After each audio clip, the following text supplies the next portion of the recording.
Welcome to EPG Pathshala for the course on History and Ideologies of Social Work. My name is Murli Desai and I am a former professor of Tata Institute of Social Sciences. Today's topic is Indian Modern Ideologies, Part 2. Now, we have already discussed colonization and Christianity in India and implications of the modern ideologies that they brought about for the social reform movements. Today we will talk about the subaltern movements, Gandhian ideology and nationalism, as the other ideologies that emerged during the British rule due to the modern ideologies brought about by the British. What is the meaning of subaltern? The term subaltern is Marxist and it means history from below. We saw that the whole Hindu reform movement was led by the Hindu elites. Okay, so these movements had elite leaders. When we look at the subaltern movements, we are going to talk about those who are below in this social hierarchy and their movements to protest against the inequalities in the Indian society. So the subaltern movements will comprise the anti-caste, anti-Brahmin and anti-Hindu movements as well as labor movements emerging in India during the British rule. This could take place under the British rule because of encouragement by the modern ideology of secularism brought about by the British. Okay, let us briefly look at the caste system which you may have already studied in earlier modules, that the theory that the Dalit movement arrived at, which we will talk about a little later, but the basic understanding that the movement gave us was that the Aryans first came to India with three occupational groups: Brahmins, priests and Kshatriyas. Brahmins who were priests, Kshatriyas who were warriors and Vaishyas who were traders.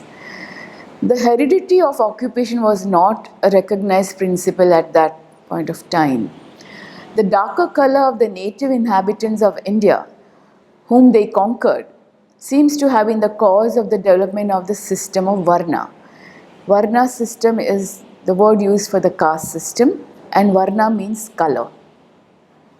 As the Varna of a person had been assigned to him or her by virtue of his or her birth, it was also called the Jati system. Jati means where you are born. So the West translated Jati as caste. The dark indigenous people and those of mixed descent were casted as Shudras, the fourth caste, which is today called other backward classes. The Ati Shudras were considered outcasts and untouchables, which are today called Dalits or the scheduled castes. The Shudras were required to do the manual labor jobs, but clean labor jobs. On the other hand, the Ati Shudras were required to deal with human excreta, dead bodies, and so on, and were therefore segregated from the society.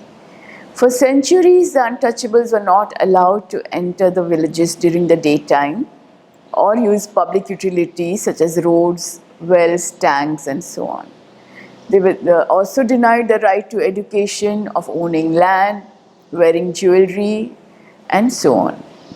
The castes gradually proliferated into subcastes.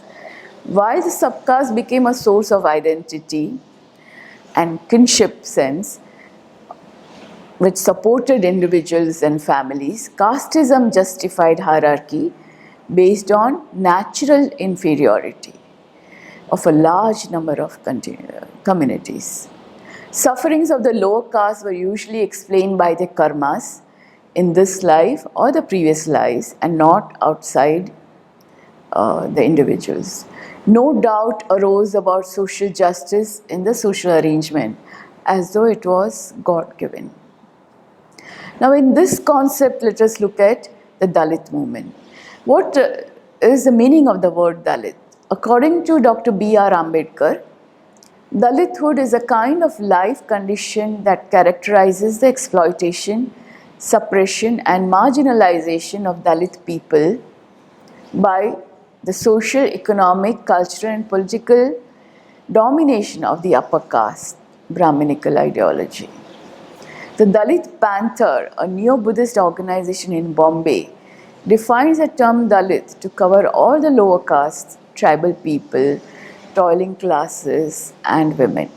In the ancient period, the Brahmin-dominated caste system was critiqued by Jainism and Buddhism, which welcomed people across castes to join them.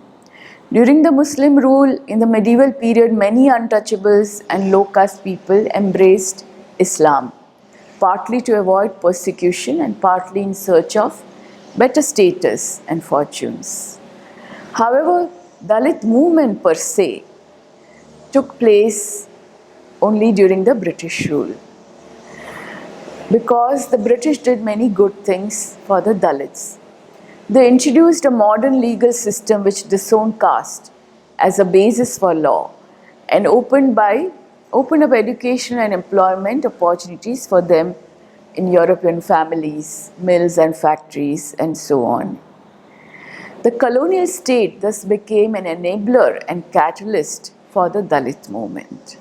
Jyotiba Phule was the main founder of the anti-caste movement in India. In fact, he's the one who developed the Aryan theory of the caste system. He was not an untouchable but a Shudra by caste.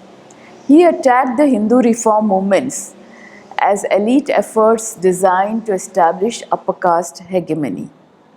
He formulated the theory of exploitation by the Aryans of an originally prosperous and egalitarian society in India. He organized the non-Brahmins, uniting Shudras and Atishudras in order to propound rationality, give up Brahmin priests for rituals and educate their children. Now, around the same time, Karl Marx and socialist movements, trade union movements were emerging all over the world. How did that influence India and the subaltern movements in India? Colonialism in India meant an increase in factory labor and an increased peasantization, as many traditional crafts were destroyed and peasants were thrown back on the land, often to farming for the needs of Europe. The Indian peasants were also the worst sufferers of the exploitative economic policy of the British, as they extended protection to the zamindars, who were the middlemen between the British and the farmers. In the latter half of the 19th century, the peasants rose in revolt a number of times, especially in Bengal and Maharashtra. After the First World War, with industrialization, there emerged a large working class in India. So the peasants and the industrial labor together were forming the class movement. So in the 1920s, the ideology of Marxism was gaining strength in India, asserting a theory of exploitation and liberation by class.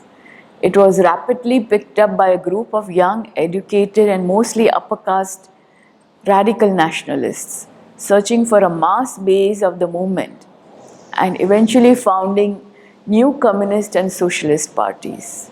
The Marxist ideology not only succeeded in becoming the primary ideology, guiding or at least uniting and developing working class and the peasant movements of the country, they also had an influence on the caste movement. Now, what was the interface between the class movement and the caste movement? The Marxists in India were mainly from the middle class and upper castes. They regarded the caste question as an unimportant issue, which would automatically disappear when the class revolution takes place. On the other hand, the open anti-state stance of the communists did not favor with the Dalits, who had found a lot of facilities by the new British state in terms of education, employment, etc. So the broad movement of the oppressed in the 1930s was split into a class movement and a caste movement, and there was no integrating ideology for the two. Now let us see what role Dr. Baba Saheb Ambedkar played. He provided the leadership to the Dalit movement in the 1920s. He chose a position for Dalit autonomy linked with a policy of general alliance with the non-Brahmin movement and of support for working class and peasant struggles. He did attempt to integrate the two movements. When he protested against Brahminism, he spoke against all caste Hindus and emphasized the interest of the untouchable. With the Pune Pact in 1932, which gave a separate electorate to the Dalits, the reservation started in India with the Pune Pact. Dr. Ambedkar catapulted the Dalit movement and the issue of untouchability into the center of the political arena. Till then, it was not considered important. Following the Pune Pact, the Gandhians started an anti-untouchability drive with reference to temple entry, education, etc. However, this did not impress Dr. Ambedkar and his followers.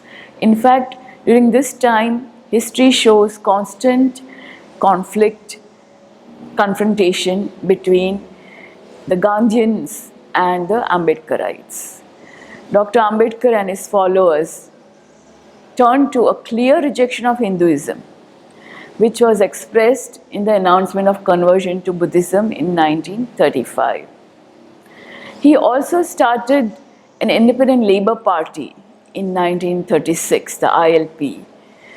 It was a worker peasant party which led struggles against capitalists and landlords, along with the agitations against caste oppression, calling for a radical opposition to the Brahmin bourgeois Congress. Now let's see how the subaltern movements were made to slow down at this point of time. Under the hegemony of the nationalist movement, the leadership of Congress strove to take over the agendas of several subaltern movements. We saw how the Gandhians started working on the untouchability issues. The nationalists believed that the main problem again was the oppressed Indian nationality and imperialism. Like the Hindu reform movements was made to slow down with the same argument that the main problem lies with the British rule. So let us not divide ourselves by caste and religion, and let us first fight the imperialism of the British rule. Like the Marxists, most nationalists saw that Dalit movement is basically divisive because we are fighting among ourselves, and it was therefore helping the British to continue their rule. So the anti-caste movement was left in a vacuum.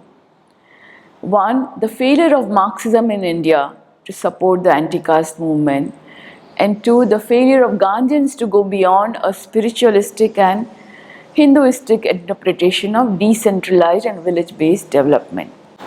By the 1940s, it could be effectively, the subaltern movements could effectively operate only as a pressure group.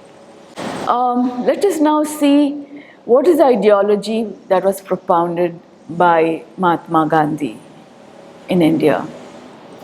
The most well-known name in the whole world is that of Mahatma Gandhi, not only as an Indian, but as a social, political, religious thinker of the early 20th century.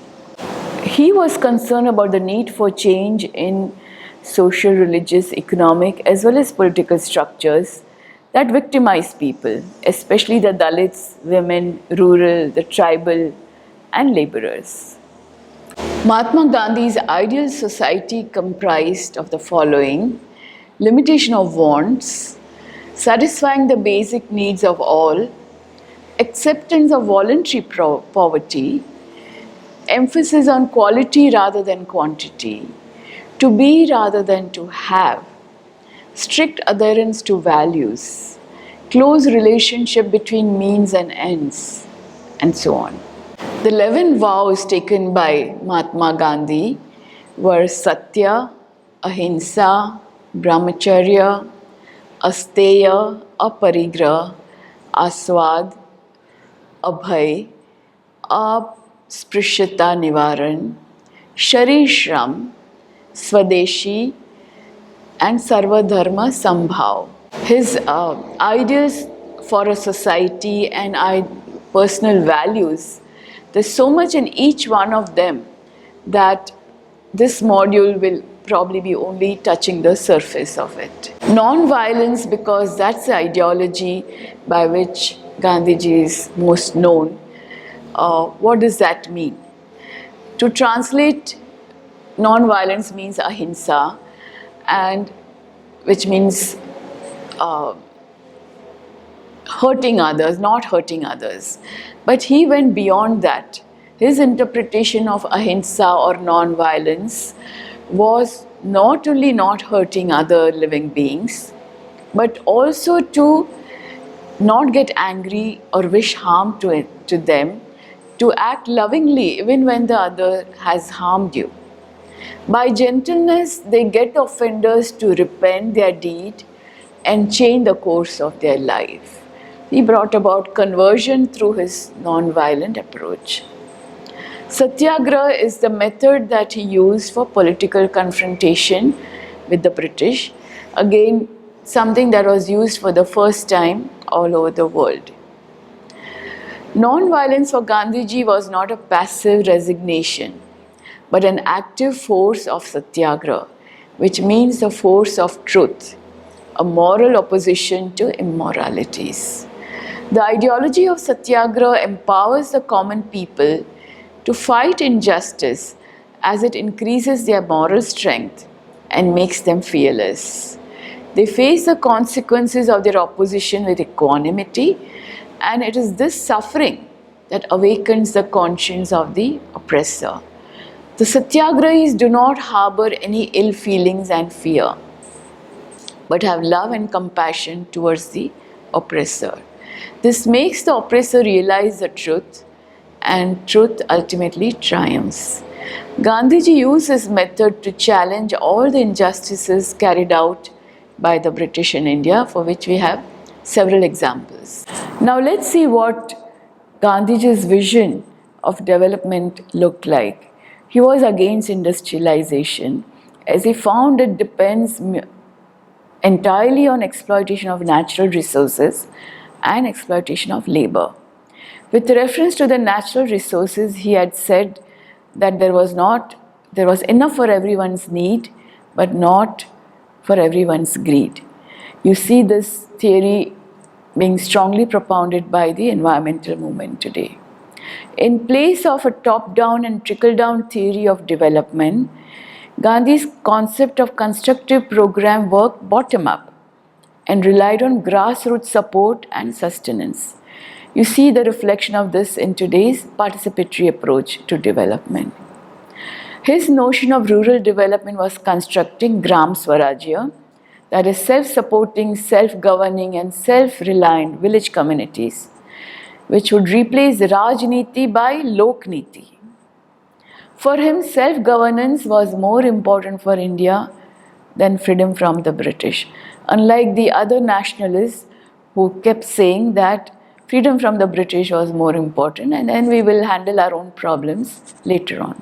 Sarvodaya movement was started by Mahatma Gandhi as a vision of society which comprises well-being of all. And that would be true democracy, which would be casteless, and there would be no distinction between physical labor and intellectual labor, and between the toiling laborer and the rich capitalist. Sarvodaya resembles communism. However, it differs from it as Sarvodaya is based in spirituality, truth, and non-violence, whereas communism is based in hatred for the exploiter and materialism. The Sarvodaya movement brought dignity and self-respect to the common person. After Mahatma Gandhi, Vinoba Bhave extended the Sarvodaya movement to Bhudan, and Gramdan movements. Bhudan meaning gift of land by those who have more to those who have less, and Gramdan, which meant a total movement to uplift a particular village through Khadi, Shanti Sena, Bhudan, Gramdan, everything together as an integrated program. So today we have talked so far about the subaltern movements in India, the ideology of these movements, and the Gandhian ideology and the Savodaya movement so far. Now, the last ideology based on modern thought brought by the British in India is nationalism, that we will talk about today. As discussed earlier, nationalism is an ideology based on the premise that the individual's loyalty and devotion to the nation state surpass other individual or group interests. The spirit of conflict and conquest is at the origin and in the center of Western nationalism. So we understand nationalism, and let's see then how it was being practiced in India. The first stage of nationalism that we observe in India was the pro-British nationalism. As we discussed earlier, people were happy with what the British had brought, which led to the Hindu reform movements. The education system came into being, there was secularism, the jobs and education were open to all in the society, and the highlights that compared to that, the Indian systems were outdated, caste-based, religion-based. So there was an overall appreciation of the British had brought. The Indian intellectuals believed in the view held by the British that the 18th century was a dark age for India, comprising of anarchy, intellectual stagnation and cultural backwardness. They viewed the British rule as well-established state system which was leading India to the path of modernization. And this made them develop an idealized view of the state. Hindu nationalism also arose, which we see in the construction of Hinduism that emerged from the Hindu reform movements, which led to equating Hinduism with nationalism. Throughout the 19th and 20th centuries, the upper caste elites of India had been constructing India as a Hindu community, assaulted by outside forces defined as Muslim or British. This homogenization of the Hindu community with reference to the other, which were the Muslims invaders or the rulers and the British rulers. So there was polarization that had took place as a result of the nationalistic approach to religion. They took for granted the identification of the majority of the people as Hindus, and the identification of the ancient Indian tradition as basically a Hindu one. The triumph of the Congress in the freedom movement became the triumph of the Hindu identity and of a centralized Delhi-based state in the Indian subcontinent. Now, there's a third type of nationalism that arose towards the end of the British rule was the anti-British nationalism, which led to the freedom movement. In 1920, Gandhi directed Congress's pre-independence transformation from an interest group of the English-educated middle class to a nationalist movement for independence, which was more mass-based. We have discussed nationalism with reference to its critique earlier, and now we saw how there were three types of nationalism that Indian people went through under the British rule. But was nationalism widespread, accepted by all, or was there a critique of it? There were three main critiques of nationalism, the way the British had brought and was emerging in India. These three critiques of nationalism were Mahatma Gandhi, Dr. Ambedkar, and Rabindranath Tagore. They continued to view an anti-imperialistic stand as an almost sacred responsibility, but they refused to accept the Western idea of nationalism as being the inevitable universal of the times. They did not want the idea of the Indian nation or the Indian society to supersede that of the Indian civilization, where the actual way of life of Indians would be assessed solely in terms of the needs of an imaginary nation state called India. Again, we need to recapitulate a little bit about these implications of nationalism, where it is an imaginary construct, where conflict is important, where it's more an economic and political organization, where people are powerless. When a nation as a political and economic union of people becomes all powerful, it is at the cost of the harmony of the higher social life, is what they thought. It is the organized self-interest of a whole people where it is least human and least spiritual. It gives them freedom only of the material world. Thus, people's mental and material power far outgrows their moral strength.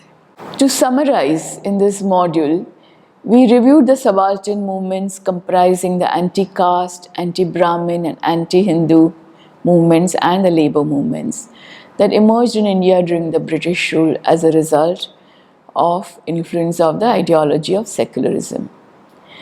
We examined the Gandhian ideology in personal life as well as for development of India through changes in social, religious, economic as well as political structures that victimize people.